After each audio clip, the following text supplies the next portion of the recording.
The black bride thought no one wanted her, until a lone rancher whispered, "Will you marry me?" as the bitter Colorado wind carried cruel laughter from the saloon behind them. The young woman with proud shoulders and worn carpetbag endures daily sneers from frontier townspeople who see her as nothing more than damaged goods, a failed mail-order bride destined for servitude or starvation. But the weathered rancher with haunted eyes and a grieving son recognizes something the others miss: strength, disguised as vulnerability. When a deadly winter storm traps them together and sickness threatens the most innocent lives, her hidden past will either save them all or destroy the fragile trust growing between two broken souls. Will prejudice crush their chance at redemption, or will desperate circumstances reveal the truth that could change everything? Before we continue, comment where you are tuning in from. Perhaps we will publish a story there. The train's whistle pierced the November air as Evelyn Jameson stepped onto the wooden platform of Dusty Ridge, Colorado territory. Her worn carpetbag contained everything she owned. The crumpled letter in her coat pocket contained her shattered dreams. Three women in fine bonnets whispered behind gloved hands. Their eyes followed Evelyn's every step with cold calculation. She had seen that look before. It meant trouble. The boarding house sat at the end of Main Street, like a tired old dog. Mrs. Henderson, the proprietor, examined Evelyn from head to toe before naming her price. Double what she charged others. Evelyn paid without complaint. She had no choice. Word traveled fast in small towns. By evening, everyone knew about the failed mail-order arrangement. Her intended husband had taken one look at her photograph and changed his mind. The rejection stung worse than the winter wind. Evelyn found work at 3 places. The boarding house needed floors scrubbed. The general store required heavy lifting. The seamstress wanted someone to work the night shift. Evelyn took them all. Marcus Grayson owned half the businesses in town. His boots clicked against the store's wooden floor as he approached Evelyn, sorting inventory. His smile never reached his eyes. "You seem to be settling in well." His voice carried warning beneath politeness. Evelyn kept her hands busy with the merchandise. "Just try." When he did, he bought supplies quickly and left. His son Tommy never strayed far from his father's shadow. The child's eyes held sadness that seemed too deep for someone so young. The storm raged outside while people huddled near the pot-bellied stove. Mrs. Miller began coughing around midnight. By dawn, fever burned through her small frame. Her breathing came in short, desperate gasps. "Someone needs to ride for the doctor," Miller said. His hands shook as he touched his wife's forehead. "Can't get through in this weather," Grayson replied. "Doc's 3 days away on a good day." Evelyn watched from the corner where she had been sorting supplies. Mrs. Miller's symptoms painted a clear picture. The woman needed help soon, or she would not survive. "I might be able to help her," Evelyn said quietly. The room fell silent. Every eye turned toward her. Grayson's expression hardened. "What could you possibly know about medicine?" Mrs. Henderson snapped. Evelyn stood slowly. "My grandmother taught me about healing. I've seen this before." "Absolutely not," Grayson stepped forward. "We're not letting some unqualified person experiment on a sick woman." Miller looked between his dying wife and the woman offering help. Desperation won over prejudice. "What do you need?" he asked. Evelyn moved toward the medical supplies shelf. Her hands worked with practiced efficiency. She had learned these remedies years ago, sitting beside her grandmother's rocking chair. The lessons had saved lives before. She mixed willow bark powder with honey and warm water. The fever-reducing properties would help stabilize Mrs. Miller's temperature. From the herb collection, she selected echinacea and elderberry. Both would support the woman's struggling immune system. "This will taste bitter, but it should help," Evelyn said, lifting Mrs. Miller's head gently. The mixture went down slowly. Evelyn positioned the woman to help her breathing. She prepared cool compresses for the fever and kept watch through the night. Rhett observed everything from his place near the window. His son had fallen asleep against his arm, but Rhett stayed awake. He watched Evelyn work with quiet competence, while others whispered doubt. By morning, Mrs. Miller's fever had broken, had treated her like she had nothing to offer. Young Tommy stirred awake and looked around the store. His eyes found Evelyn organizing the medicine shelf with careful precision. "Pa," he whispered, "the lady helped Mrs. Miller get better." Rhett nodded slowly. "Yes, son, she did." The storm outside began to clear, but inside the store, new tensions were brewing. Evelyn had revealed herself to be far more than anyone had assumed. The question remained whether this small frontier town could accept a truth that challenged everything they believed. Word of Mrs. Miller's recovery spread through Dusty Ridge like wildfire. Some called it luck. Others whispered about dark arts. Evelyn ignored both and continued her work at the boarding house. 3 days after the storm, Rhett Landry appeared at her door. Tommy stood beside him, clutching his father's coat. The boy's clothes hung loose on his small frame.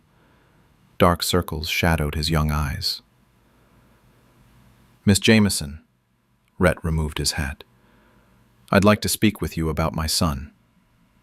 Evelyn set down her scrub brush and wiped her hands on her apron. "What about him?" "Tommy needs schooling. Been struggling since his mother passed." Rhett's voice carried weight that spoke of sleepless nights. "Town's got no teacher. Figured maybe you could help." Tommy peeked around his father's leg. His fingers traced patterns in the dirt with the toe of his boot. "I can read and write and do sums," Tommy said quietly. "But the letters get all mixed up sometimes." Evelyn knelt to Tommy's eye level. "That happens to lots of children. Nothing wrong with your mind, just needs different teaching." "You'd be willing to tutor him?" Rhett asked. "I'd be honored." The Landry Ranch sat 5 miles outside town. Evelyn rode out twice a week on a borrowed horse. The house showed signs of neglect. Dishes stacked in the kitchen, clothes piled in corners, dust covered every surface. Rhett had built the place for his wife, Sarah. Her death had left him struggling to manage ranch work and raise a grieving child. He did his best, but his best improving. Rhett watched from the kitchen doorway. He saw his son smile for the first time in months. Something tight in his chest began to loosen.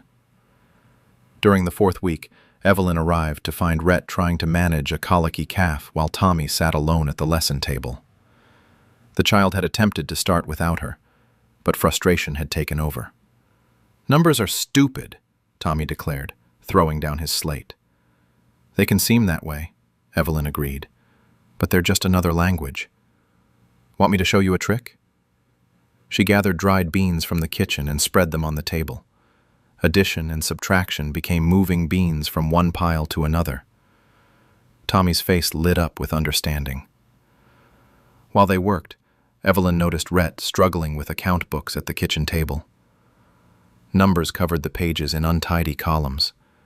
Several calculations had been crossed out and rewritten. "Having trouble with the books?" she asked after Tommy's lesson ended. Rhett rubbed his forehead. "Never was good with figures. Sarah handled all that.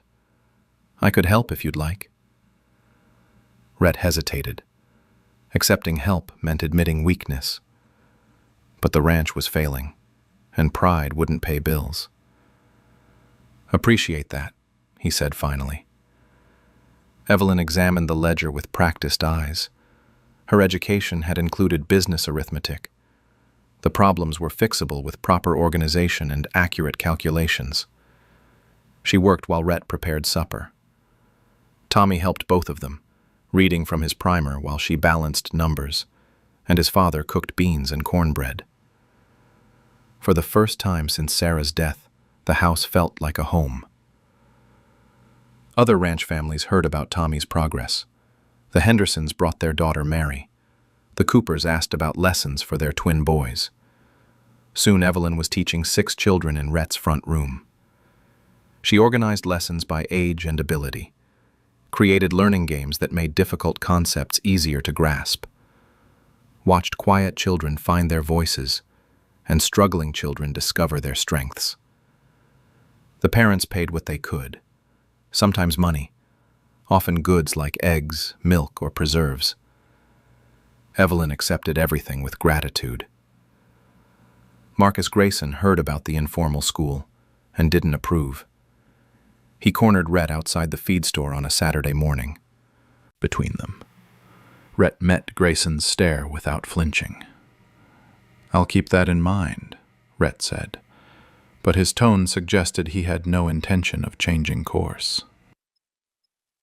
Back at the ranch, Tommy showed Evelyn his latest writing assignment. He had composed a short story about a calf learning to walk. The letters stayed in proper order. The sentences made sense. "This is excellent work," Evelyn praised. Tommy beamed with pride. "Miss Evie, are you going to stay and teach us for always?" Evelyn glanced toward Rhett, who was listening from the kitchen. Their eyes met across the room. Something passed between them that had nothing to do with lessons or ledger books. "I hope so," she said softly. Winter deepened around Dusty Ridge. Evelyn's teaching expanded beyond the Landry Ranch. Word spread about her success with difficult students. Parents rode long distances, seeking help for children who struggled in traditional settings. The Williamson boy had never spoken a full sentence until Evelyn discovered he learned through music. She taught him to sing his letters and numbers. Within weeks, he was reading simple stories aloud. Little Beth Cooper couldn't sit still long enough for regular lessons. Evelyn let her walk around the room while reciting multiplication tables. Movement helped Beth concentrate better than any punishment ever had. Each success strengthened Evelyn's reputation. Each victory also deepened Marcus Grayson's resentment. He began visiting the parents of Evelyn's students. His message stayed consistent. Wouldn't their children benefit from proper instruction? Someone with appropriate qualifications and background? "She's teaching my Sarah to read better than anyone ever has," Mrs. Henderson told him firmly. "Results speak for themselves," agreed Mr. Cooper. Grayson's influence wasn't working as expected. Parents cared more about their children's progress than social expectations. At the Landry Ranch, changes went beyond Tommy's education. Evelyn's presence had transformed the household's daily rhythm. Meals appeared on schedule. Clean clothes filled drawers. The house regained the warmth it had lost when Sarah died. Rhett found himself looking with newer hope. Died trying to give Tommy a sister. Sometimes I wonder if I failed her by not getting the doctor fast enough. Childbirth takes women regardless of doctors. You can't blame yourself. Logical mind knows that. Heart's a different matter. Evelyn understood completely. Her own heart carried scars from losses that defied logic. "My parents died of fever when I was 12, she said. Grandmother took me in. Taught me everything she knew about healing and learning. When she passed, I had nothing left except education." "What brought you west?" "Hope, mostly. Thought maybe distance would matter more than appearance out here." Rhett studied her face in the firelight. "You were right about that." Their friendship deepened through shared evening conversations. Rhett spoke about ranch challenges and dreams for Tommy's future. Evelyn shared stories from her teaching experience and healing knowledge. Tommy noticed the change between them. His father smiled more. Miss Evie seemed less lonely. The boy began hoping for things he didn't dare speak aloud. December brought a new crisis. Diphtheria appeared in the settler community east of town. The disease spread quickly among families living in close quarters. Children were dying. Dr. Morrison had been called to Denver on emergency business. The nearest medical help was over a week away. Panic gripped parents as the outbreak worsened. "We need to do something," Miller said during an emergency town meeting. "Can't just watch children die." "What exactly do you suggest?" Grayson asked. "None of us are doctors." "Miss Jameson helped my wife during the storm," Miller replied. "Maybe she knows something about this sickness too." Murmurs filled the room, some supportive, others skeptical. "You want to trust children's lives to someone with no medical training?" Mrs. Henderson asked. "She has more training than anyone else available," Rhett said from the back of the room. All eyes turned toward him. Rhett rarely spoke at town meetings. His support carried weight. "The woman saved my wife's life," Miller added. Days, moving from cabin to cabin. Her grandmother's teachings guided every decision.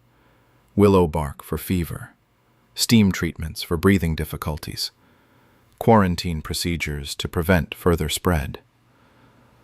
Rhett stayed to help, bringing supplies and supporting her efforts. He watched her work with calm authority, while others panicked. Her competence reminded him why he had fallen in love with Sarah's gentleness. But Evelyn's strength drew him in different ways.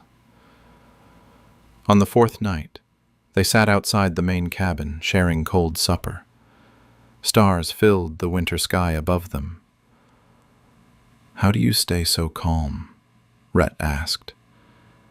"Panic helps no one. Focus on what can be controlled." "Where did you learn that wisdom?" "Necessity. When you're different, you learn to manage fear early." Rhett understood. His own differences were less visible, but equally challenging. Widowed father, struggling rancher, man falling in love again when guilt said he shouldn't. Tommy had stayed with the Coopers during the medical crisis. When Evelyn and Rhett returned to town, the boy ran toward them with obvious relief. "Miss Evie! Pa, did you save the sick children?" "We helped," Evelyn said, lifting him into a hug. "She saved them," Rhett corrected, "just like she's been saving all of us." News of the diphtheria victory spread beyond Dusty Ridge. Families traveled from distant settlements, seeking Evelyn's help for their children. Her reputation as both healer and teacher grew with each success. The town council called a meeting in January to discuss establishing an official school. Parents had been requesting formal education for months. The informal lessons at the Landry Ranch couldn't accommodate everyone. Evelyn arrived at the meeting with lesson plans and student progress reports. She had prepared thoroughly, knowing this opportunity might not come again. Marcus Grayson entered the meeting hall with documents of his own. He had been corresponding with territorial education officials. His smile suggested confidence in his preparations. "We all agree the children need proper schooling," Mayor Davidson began. "The question is finding qualified instruction. I've taken the liberty of contacting slightly. Those institutions aren't recognized by territorial standards. The Freedmen's Bureau operates under federal authority," Evelyn replied calmly. Their teaching standards exceed most territorial requirements. Rhett rose from his seat near the back. Seems to me we should judge teachers by results, not paperwork. Easy enough to say when it's not your children at risk. Mrs. Henderson interjected. My son's been learning from Miss Jameson for months, Rhett said firmly. He's reading better than children twice his age. I'd call that success. Other parents began speaking up. The Coopers praised Evelyn's work with their twins. The Williamses credited her with their boy finally speaking in full sentences. She saved lives during the diphtheria outbreak, Miller added. That takes more than book learning. Grayson watched his support eroding. Gentlemen, we must consider what message this sends. Are we a civilized community with proper standards, or do we accept whatever convenience offers? The room fell silent. Everyone understood the deeper meaning behind his words. Rhett stood again, his voice carrying across the hall.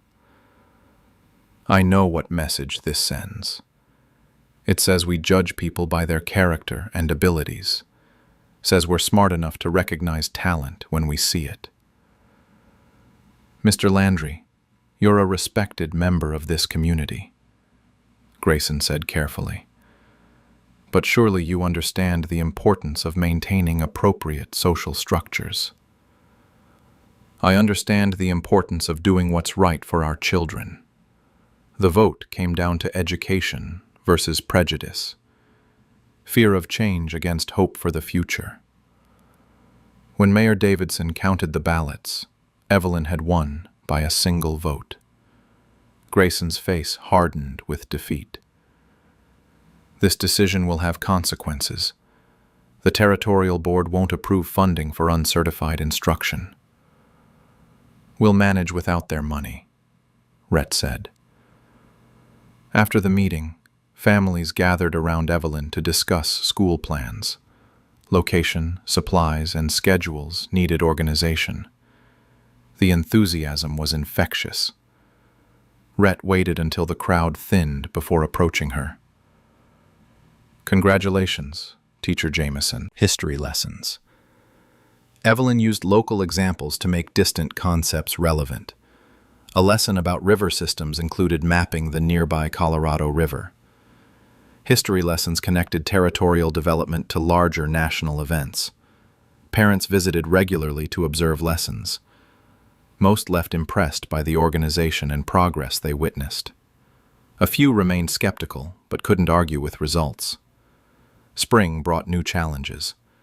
Several families requested that Evelyn tutor their children in advanced subjects. The territorial certification teacher that Grayson had promised never materialized. During this period, something deeper developed between Rhett and Evelyn. Their friendship had grown into something neither could ignore. They shared evening walks after school ended. Conversations stretched long into the night. Tommy noticed the change and approved completely.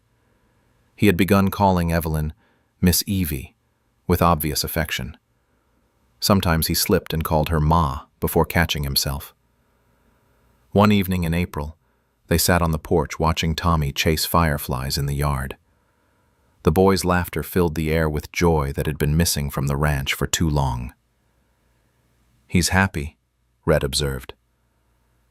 So are you, Evelyn replied. Rhett turned to study her face in the twilight. So are you. The moment stretched between them, full of unspoken possibilities. Tommy ran toward the porch, breaking the spell. Miss Evie, look how many I caught. He held up a jar filled with gentle light. Beautiful, she said, but her eyes remained on Rhett. Later that night, after Tommy had fallen asleep, Rhett and Evelyn stood together in the kitchen. The dishes were clean. The lessons were prepared for tomorrow. Everything was perfect, except for the words neither had courage to speak. Rhett reached out and touched her hand gently. Evelyn didn't pull away. Evelyn, he said softly, Before he could continue, she stepped closer and kissed him. The kiss was gentle, full of hope and promise. When they separated, both were smiling. "I love you," Rhett whispered. "I love you too." Spring brought new hope to Dusty Ridge. Evelyn's school flourished with 23 students enrolled. The Territorial Education Board had finally acknowledged expression. He requested a private meeting with Rhett at the bank. The conversation would change everything. "Landry, we need to discuss your ranch situation," Grayson began, spreading papers across the desk. Rhett examined the documents with growing alarm. Tax assessments, territorial fees, and administrative charges he had never seen before. "What is this about?" "Your property taxes have been recalculated based on new territorial guidelines. Water rights carry additional fees now. Seems you owe quite a substantial amount." The numbers were staggering. More than Rhett could raise even if he sold half his cattle. His throat went dry as he studied the official seals and signatures. "These assessments are dated months ago. Why am I just seeing them now?" "Paperwork gets delayed sometimes. Territorial offices are busy places." Grayson's tone carried false sympathy. "I'm afraid immediate payment is required to maintain clear title to your land." Rhett's hands clenched into fists. "You know I don't have this kind of money." "Actually, I might be able to help with that." Grayson produced another document. "I'm prepared to settle your entire tax debt in exchange for your water rights and a small parcel of grazing land." "And if I refuse?" "The territorial government will seize your property for unpaid taxes. You and the boy will lose everything." The trap was perfectly constructed. Grayson had used his political connections to manipulate the system. Rhett faced losing his ranch or surrendering the water rights that made it valuable. "I need time to consider this." "Of course. Take until tomorrow morning. The territorial agent arrives Monday to begin seizure proceedings if the debt isn't settled." That evening, Rhett sat at his kitchen table staring at the documents. Evelyn found him there when she arrived for dinner. Tommy was visiting the Cooper children, giving them privacy to discuss adult concerns. "What's wrong?" she asked, noting his grim expression. Rhett explained Grayson's ultimatum: the tax debt, the impossible deadline, and the choice between losing everything or surrendering to extortion. "This is because of me," Evelyn said quietly. "He's punishing you for supporting my school. This is because Marcus Grayson is seized property for tax delinquency." After church services, several families approached Rhett with concern. Word had spread about his troubles. The community that had once been divided over Evelyn now rallied to support them both. "We could pool our resources," Miller suggested. "Help with part of the debt. Appreciate the thought, but the amount is too large. Don't want anyone else hurt by this." Evelyn listened to the conversations with growing determination. She had faced persecution before and survived. This challenge would not defeat them either. That afternoon, she rode to the territorial agent's hotel room. Agent Harrison was a thin man with nervous energy, who seemed uncomfortable with his assignment. "Miss Jameson, I presume. Heard quite a bit about you." "Good things, I hope." "Mixed reports. Some folks say you're the best teacher they've seen. Others question your qualifications." He shuffled through his papers awkwardly. "Truth is, the Territorial Board is impressed with your students' progress. Been getting letters praising your work." Evelyn seized the opening. "Then perhaps you'd be interested in reviewing the tax documents that threaten to close my school." She spread Grayson's papers across the table. Harrison examined them with professional attention. "These assessments seem unusually high," he admitted. "Water rights fees shouldn't be retroactive either. Could there be an error in the calculations?" Harrison spent an hour reviewing territorial tax codes. His frown deepened with each page he turned. Miss Jameson, these documents contain several irregularities. The water rights fees were never approved by the territorial legislature. The retroactive assessments violate established law. What does that mean for Mr. Landry's situation? It means these tax bills are largely invalid. Someone has been manipulating the system. Relief flooded through Evelyn, followed immediately by anger. Grayson had nearly destroyed an innocent family to satisfy his prejudices. What happens next? I'll need to investigate how these false documents were created. Someone will face serious charges for tax fraud. That evening, Agent Harrison confronted Grayson with evidence of the manipulation. Faced with potential criminal prosecution, Grayson's arrogant, the shelves' hope filled the air. "Evelyn," Rhett said softly, dropping to one knee. He pulled a simple silver ring from his pocket. His grandmother's ring, saved for the right moment and the right woman. "Will you marry me?" The silver ring caught the morning sunlight streaming through the schoolhouse windows. Evelyn looked down at Rhett, kneeling before her, his weathered hands holding his grandmother's precious heirloom. "Will you marry me?" he whispered again, his voice carrying years of loneliness and newfound hope. Tears gathered in Evelyn's eyes. This moment felt like a dream after months of struggle and uncertainty. The man she loved was offering her everything she had never dared hope for. "Yes," she said softly. "Yes, I'll marry you." Rhett slipped the ring onto her finger with trembling hands. It fit perfectly, as if it had been waiting for her all along. He stood and pulled her into his arms, spinning her around the classroom while she laughed with pure joy. Tommy burst through the schoolhouse door, having spotted his father's horse outside. He stopped short when he saw them embracing. "Are you getting married?" he asked with barely contained excitement. "We are," Rhett confirmed, ruffling his son's hair. Tommy whooped with delight and threw his arms around both of them. "Does this mean Miss Evie will be my mama for real?" "If you want me to be," Evelyn said, kneeling to his level. "I've wanted that forever and ever." News of the engagement spread through Dusty Ridge faster than wildfire. The same townspeople who had once whispered cruel things about the unwanted bride now celebrated her upcoming marriage to one of their most respected ranchers. Mary Ann Jackson, who had initially questioned Evelyn's presence in town, approached her after church services the following Sunday.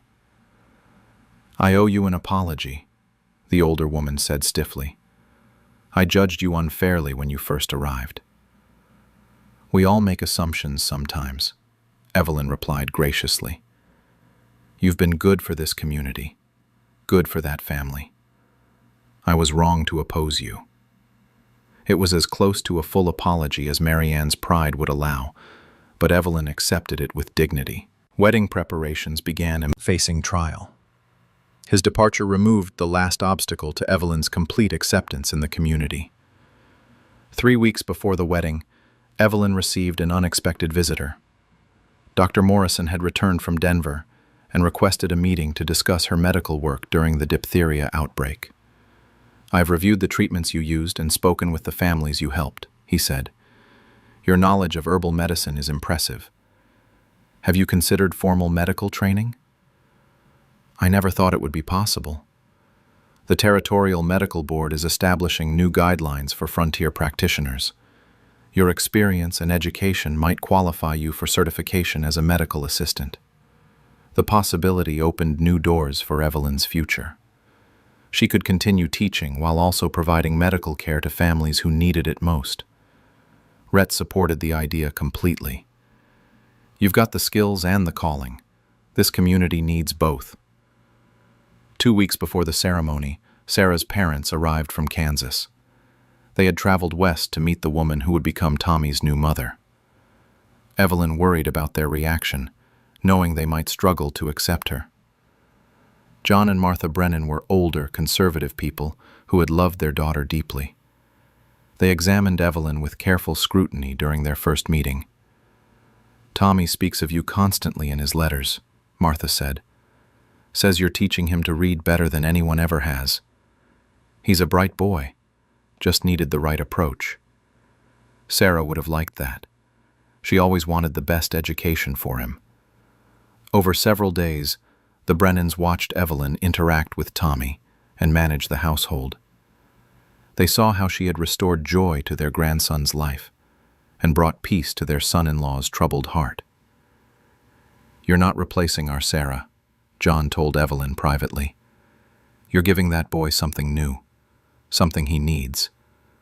I love him like he was my own." "We can see that." Sarah would be grateful. The wedding day dawned, clear and bright.